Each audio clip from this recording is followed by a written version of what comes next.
Don't forget to like and subscribe for more. Arise.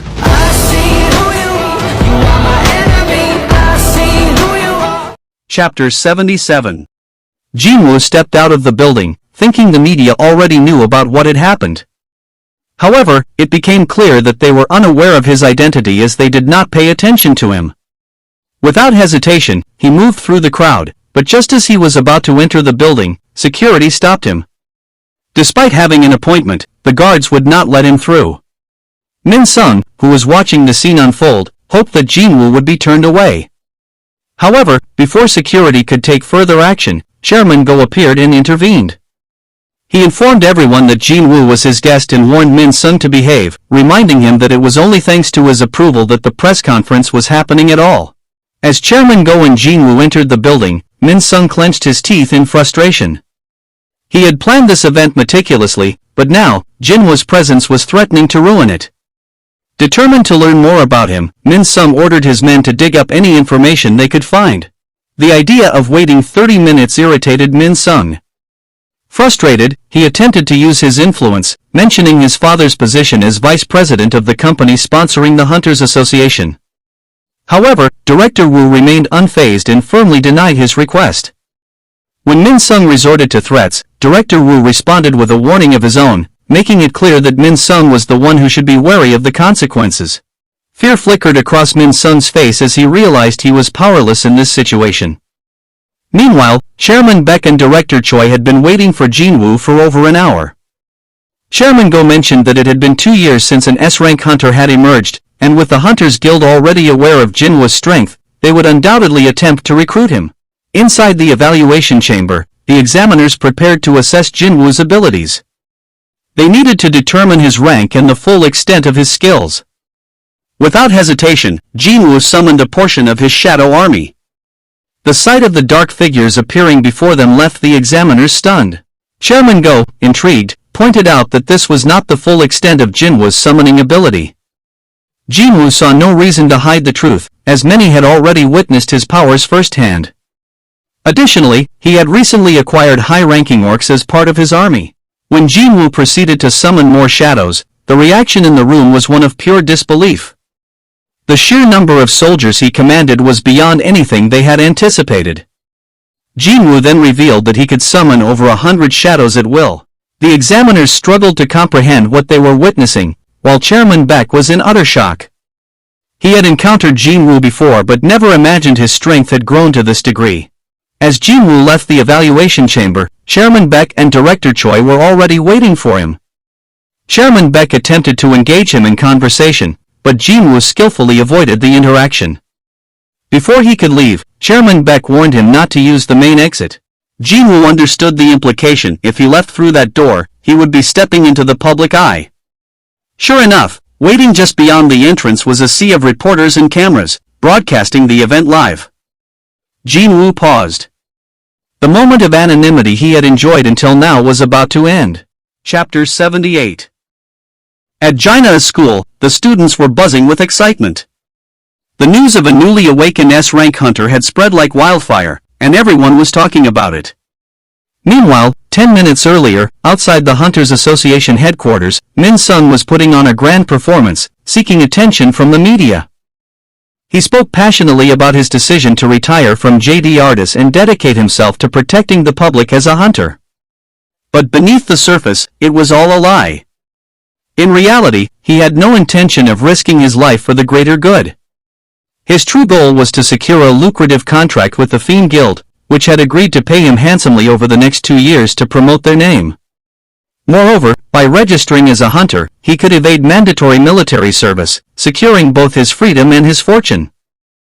Min Sung envisioned himself being adored by the masses, basking in fame and wealth. However, his moment in the spotlight was short-lived. A sudden announcement interrupted everything: an S-rank hunter had just been confirmed. It was only the 10th in South Korea's history. The attention of the media instantly shifted. The Hunters Association website had officially listed the new hunter's name, Sung Jinwoo. The revelation sent shockwaves through the crowd.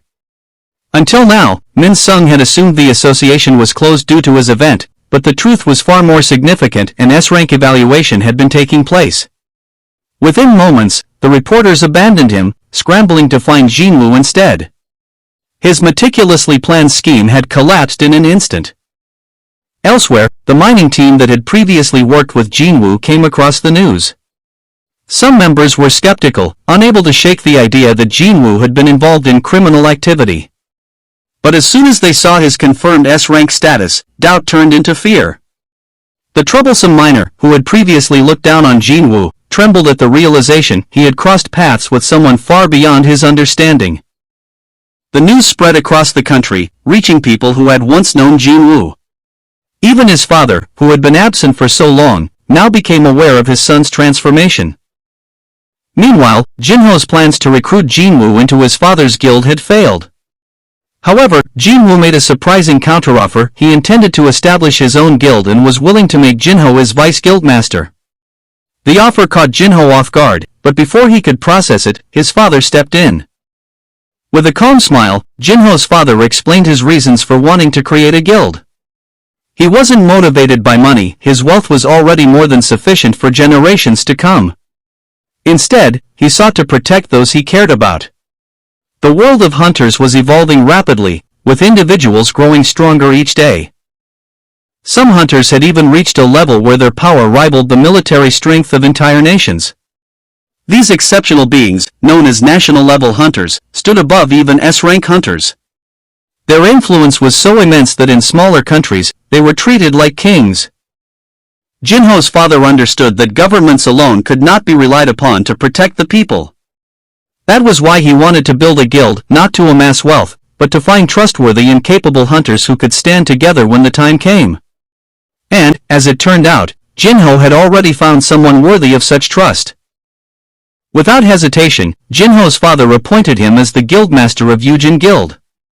However, Jinho immediately declined. His sights were set elsewhere. He was determined to stand by Jinwoo's side and join his guild instead.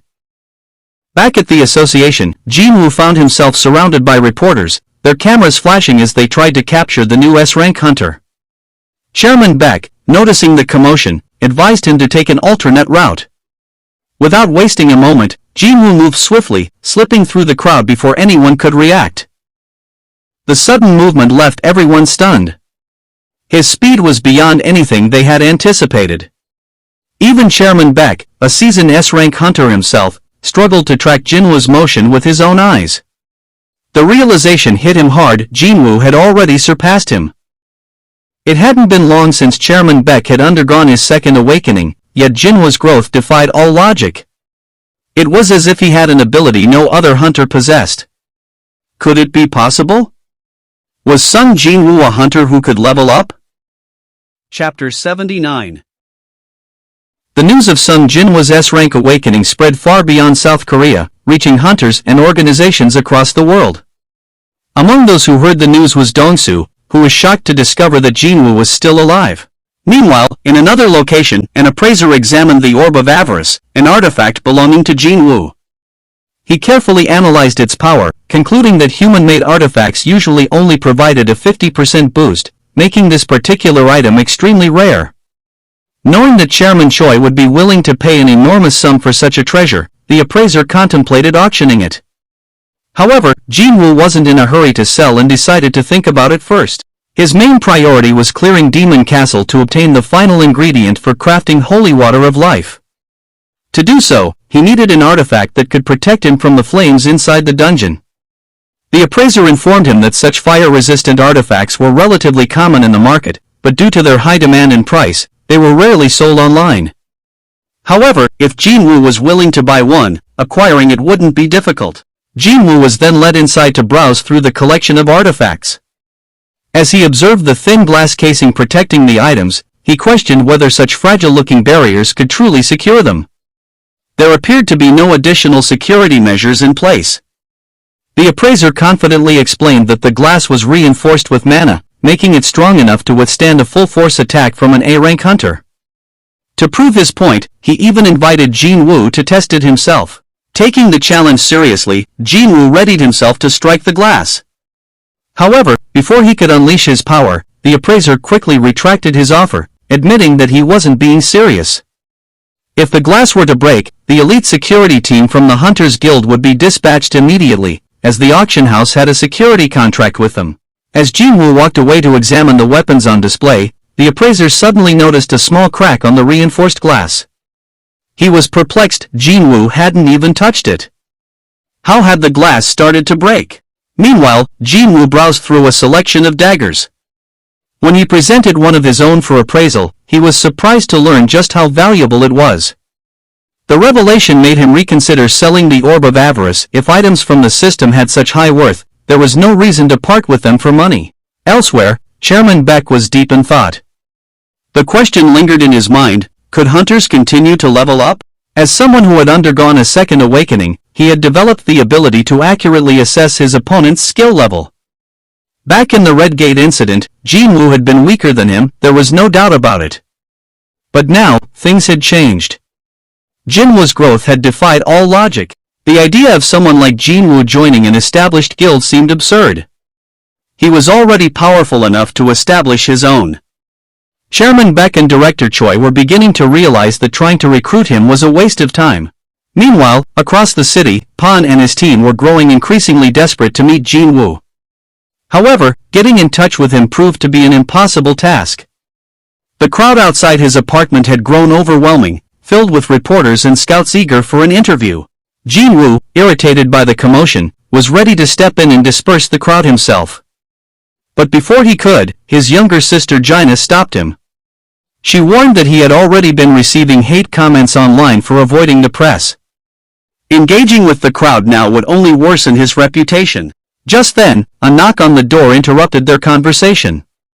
When Jinwoo opened it, he was met with a familiar face, someone claiming to have been kicked out of their home. Upon realizing that the person intended to stay over at his place, Jinwoo immediately shut the door in their face, turning to Gina and insisting that he didn't know them. It seemed like this unexpected visitor was now on the verge of becoming homeless. Elsewhere, Jinho's parents were having a private discussion about their son. His father expressed disappointment, believing that if Jinho wanted to create something for himself, he should have paved his own path rather than working under someone else. However, before he could say more, his vision suddenly blurred. A wave of dizziness overtook him, and within moments, he collapsed to the floor. Thanks for watching.